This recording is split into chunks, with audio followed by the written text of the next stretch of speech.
नमस्कार दोस्तों, स्वागत है आप सभी का एक बार फिर से आपके अपने YouTube चैनल टेक्निकल ड्राइंग में। साथियों, हम चैप्टर 5 पढ़ रहे हैं। चैप्टर 5 में हमने पिछली क्लासों में ट्रायंगल और रेक्टेंगल वगैरह पढ़ लिया है, पेंटागन पढ़ लिया है, हेक्सागन तक पढ़ लिया है। इसके बाद हम आज हेप्टागन और ऑक्टागन मतलब सप्तभुज और अष्टभुज पढ़ने वाले हैं। तो हम जानते हैं सप्तभुज मतलब अगर भुजाओं की संख्या 7 है तो उसे हम सप्तभुज कहते हैं, और भुजाओं की संख्या अगर 8 है तो उसे हम अष्टभुज कहते हैं। आइए शुरुआत करते हैं क्वेश्चन से। ये क्वेश्चन मैंने आपके पिछले वर्ष के पेपर से लिए हैं। ये आपके एग्जाम में एक दो बार पूछा गया है। सप्तभुज भी आया है और अष्टभुज भी एग्जाम में पूछा जा चुका है। तो आइए शुरू करते हैं। Draw regular heptagon of side 25 millimetres, मतलब हमें साइड 25 मिलीमीटर दी हुई है और 25 मिलीमीटर साइड का हमें एक सप्तभुज की रचना करनी है। तो साथियों, हमारे पास इसमें दो तीन मेथड हैं। तो पहली हम देख रहे हैं परपेंडिकुलर बाइसेक्टर मेथड, हम कहते हैं लंब समद्विभाजक विधि। लंब समद्विभाजक विधि, परपेंडिकुलर बाइसेक्टर मेथड, बहुत ही आसान है। आपके एग्जाम में कोई मेथड लिख के नहीं आती कि इस मेथड से ही सॉल्व करना है। आपके एग्जाम में क्वेश्चन आया था draw a heptagon of side 25 millimetres, तो आपको भुजा की लंबाई दे दी गई है, तो आप कोई सी भी मेथड से ड्रॉ कर सकते हैं। तो आपको जो आसान लगे आप उससे ड्रॉ कर दीजिए। साथियों, हमारी भुजा की लंबाई 25 मिलीमीटर है, तो सबसे पहले हम 25 मिलीमीटर भुजा की एक रेखा खींचेंगे। हमने 25 मिलीमीटर लंबाई की एक रेखा ए बी खींची। अब हम ए बी को व्यास मानते हुए इसमें हम सेमी सर्कल ड्रॉ करने वाले हैं। ए बी को व्यास मानते हुए एक सेमी सर्कल ड्रॉ करेंगे, एक अर्धवृत्त की रचना करेंगे। हमने ए बी को व्यास मानते हुए एक सेमी सर्कल ड्रॉ कर लिया है। इसके बाद हम रेखा ए बी का परपेंडिकुलर बाइसेक्टर खींचने वाले हैं। इसका लंब समद्विभाजक खींचेंगे। लंब समद्विभाजक मीन्स यह ए बी के बीचों बीच जाएगा, जो ए बी को दो भागों में विभाजित करेगा और ए बी के परपेंडिकुलर होगा।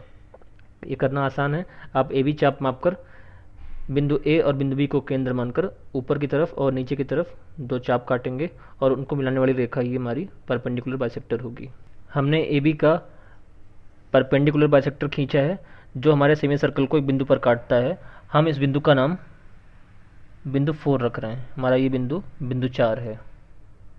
अब साथियों, बिंदु बी को केंद्र मानकर और ए बी को मापकर, मतलब 25 मिलीमीटर आप चाप में माप लीजिए और बी को केंद्र मानकर इस परपेंडिकुलर बाइसेक्टर में एक चाप काटिए। साथियों, चाप पर ए बी मापकर बिंदु बी को केंद्र मानकर इस परपेंडिकुलर बाइसेक्टर पे हम एक चाप काटेंगे जो हमें बिंदु 6 देगा। तो साथियों, हमने बी को केंद्र मानकर एक चाप काटा ए बी दूरी मापकर और हमने बिंदु 6 प्राप्त किया। तो ये हमारा साथियों बिंदु 6 हो गया। अब मित्रों, बिंदु 4 और बिंदु 6 को आप देखिए ध्यान से, और हमें इसका मिड पॉइंट प्राप्त करना है। तो आप इसका मध्य पॉइंट प्राप्त करिए, मध्य बिंदु प्राप्त करिए और उसे 5 नाम दे देंगे। तो हमने बिंदु 4 और बिंदु 6 का मध्य बिंदु प्राप्त किया है। ये देखिए, इसको हमने 5 नाम दे दिया। अब आप 4 और 5 के बीच दूरी माप लीजिएगा। 4 और 5 के बीच दूरी माप कर बिंदु 6 के बाद एक चाप काटेंगे, दूरी 4 से 5 के बीच रहेगी, तो उससे भी हम बिंदु 7 प्राप्त करेंगे। तो आप 4 और 5 के बीच दूरी माप के चाप पे सेट करिए और बिंदु 6 को केंद्र मानकर ऊपर की ओर एक चाप काटिए। ये हमारा बिंदु 7 प्राप्त हुआ। देखिए, बिंदु 6 के बाद बिंदु 7 प्राप्त किया। दूरी हमारी 4 5 के बराबर है। ठीक ऐसे ही 7 के बाद 4 से 5 के बीच की दूरी अभी भी माप कर 7 पे केंद्र मानकर एक ऊपर की ओर चाप काटेंगे तो हमें बिंदु 8 प्राप्त होगा। ये हमारा बिंदु 8 हो गया। तो हमने इस वर्टिकल रेखा पर बिंदु 4 5 6 7 8 क्रमशः प्राप्त कर लिए। सभी की दूरी हमारी बराबर है। अब मित्रों, बिंदु 7 को केंद्र मानिए और हमारे पास 7 और 1 को रेडियस मापना है।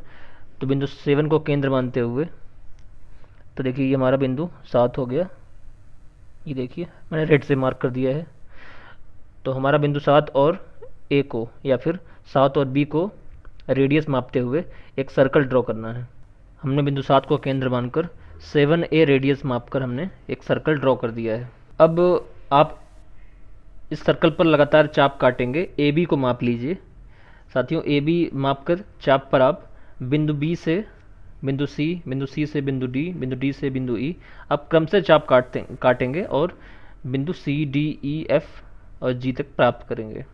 तो आइए, चाप पर 25 mm माप कर हम क्रमशः बिंदु सी डी ई एफ प्राप्त करते हैं। तो पहले हम बिंदु बी को केंद्र मानकर बिंदु सी प्राप्त करेंगे 25 mm माप कर। हमने चाप पर 25 mm माप कर बिंदु बी से बिंदु सी प्राप्त किया। ये देखिए, ठीक ऐसे ही बिंदु सी से 25 mm का चाप मापकर बिंदु डी प्राप्त करिए सर्कल पर काटकर।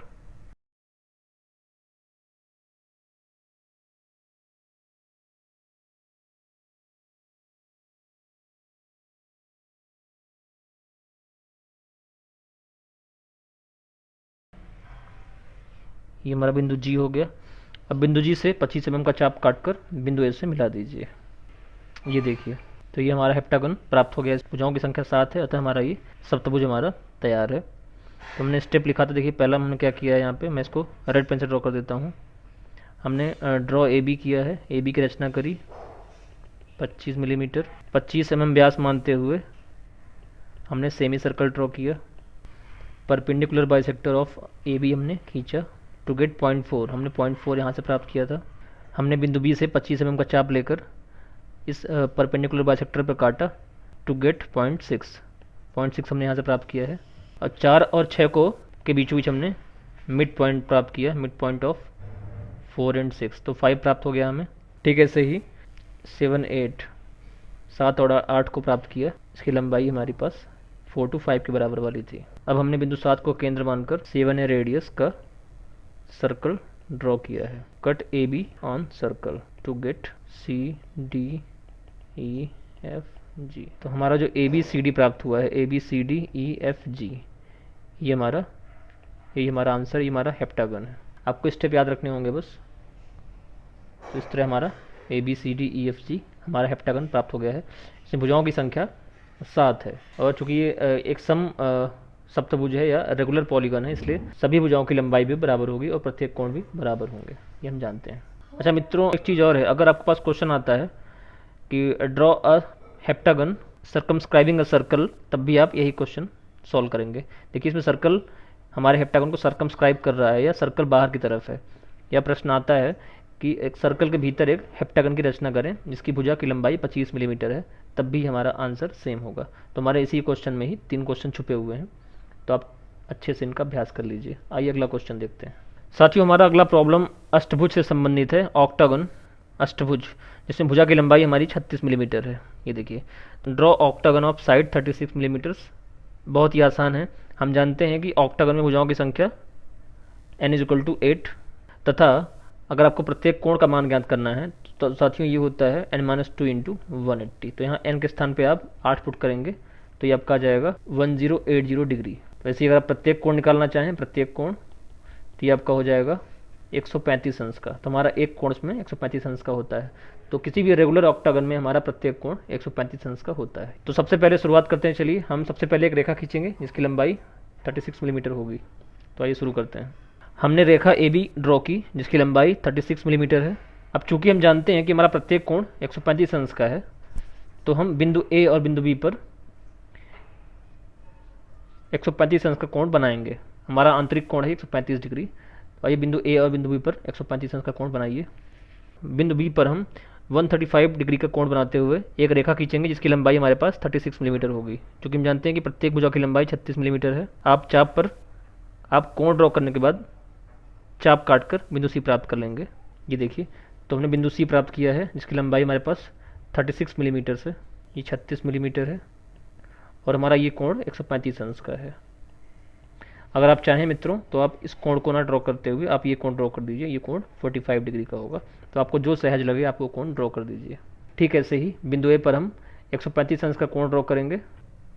बिंदु ए पर 135 अंश का कोण ड्रॉ करते हुए एक रेखा खींचेंगे जिसकी लंबाई 36 मिलीमीटर होगी। इसे आप बिंदु एच नाम दीजिए। अब साथियों, बिंदु सी और बिंदु एच पर हम ऊपर की ओर एक रेखा खींचेंगे, वर्टिकल रेखा खींचेंगे। देखिए वर्टिकल रेखा हम क्यों खींच रहे हैं, क्योंकि हमारे पास 3 भुजाएं हो गई हैं और हमारी 2 वर्टिकल रेखाएं हो जाएंगी तो 5 हो जाएगा, और ठीक ऐसे ही ऊपर 3 फिर से बन जाएंगी तो कुल 8 हो जाएगा। तो बिंदु सी और बिंदु एच पर हमें वर्टिकल रेखा खींचनी होती है जिसकी लंबाई हमारे पास वही होगी जो हमारे ऑक्टागन की लंबाई है। आइए बिंदु एच पर हमें वर्टिकल रेखा खींचते हैं जिसकी लंबाई 36 मिलीमीटर होगी। तो हमने यहाँ से इसको बिंदु जी नाम दिया। ठीक ऐसे ही बिंदु सी से हम एक वर्टिकल रेखा खींचेंगे जिसकी लंबाई 36 मिलीमीटर होगी और उसे हम बिंदु डी नाम देंगे। ये हमारा बिंदु डी, इसकी लेंथ भी 36 मिलीमीटर। ठीक ऐसे ही जी एच भी 36 मिलीमीटर। अगला स्टेप ड्रॉ करने के लिए हमें ए एच के समानांतर सेट स्क्वायर से आप ए एच के समानांतर रेखा खींचेंगे जिससे हमें डी और ई प्राप्त होगा। तो हम ए एच के समानांतर देखिए बिंदु डी से एक रेखा खींचते हैं जिसकी लंबाई 36 मिलीमीटर होगी। ये बिंदु हमारा ई है, डी ई। ठीक है, एक काम हम बिंदु जी से भी करने वाले हैं। हम रेखा बी सी के समानांतर रेखा खींचेंगे, तो ये हमारा जी एफ। तो जी एफ हमारा बी सी के समानांतर है। ठीक है, ऐसे ही हमारा डी ई जो था वो ए एच के समानांतर था। अब हमारा जो एक्सट्रीम कॉर्नर है बिंदु ई और बिंदु एफ, इसे हम मिला देंगे तो हमारा ऑक्टागन कंप्लीट हो जाएगा। ठीक है, ऐसे ही कोण भी देखिए, आपका कोण है 135 अंश। A B C D E F G H हमारा, यही हमारा रिक्वायर्ड ऑक्टागन है जो हमें ड्रॉ करना था। ये बहुत ही आसान है। ये इसको आप एक बार अगर आप अच्छे से प्रैक्टिस करेंगे तो आपको याद हो जाएगा। ये आपको दोबारा इसको करने की ज़रूरत नहीं पड़ेगी। ऑक्टागन बहुत ही आसान है। तो मित्रों, इस ऑक्टागन के साथ ही हमारा ये अध्याय समाप्त होता है। हमने चैप्टर 5 पूरी तरह से ख़त्म कर दिया है। अगर आपको कहीं पर डाउट है तो आप हमें कमेंट बॉक्स में बताइए। तो हमारा ये चैप्टर नंबर 5 आज से समाप्त। मिलते हैं एक नए चैप्टर के साथ। आप इस वीडियो को अपने दोस्तों को शेयर करिए, और अगर आप नए हैं तो हमारे चैनल टेक्निकल ड्राइंग को सब्सक्राइब करिए और लाइक करिए। Thanks for watching.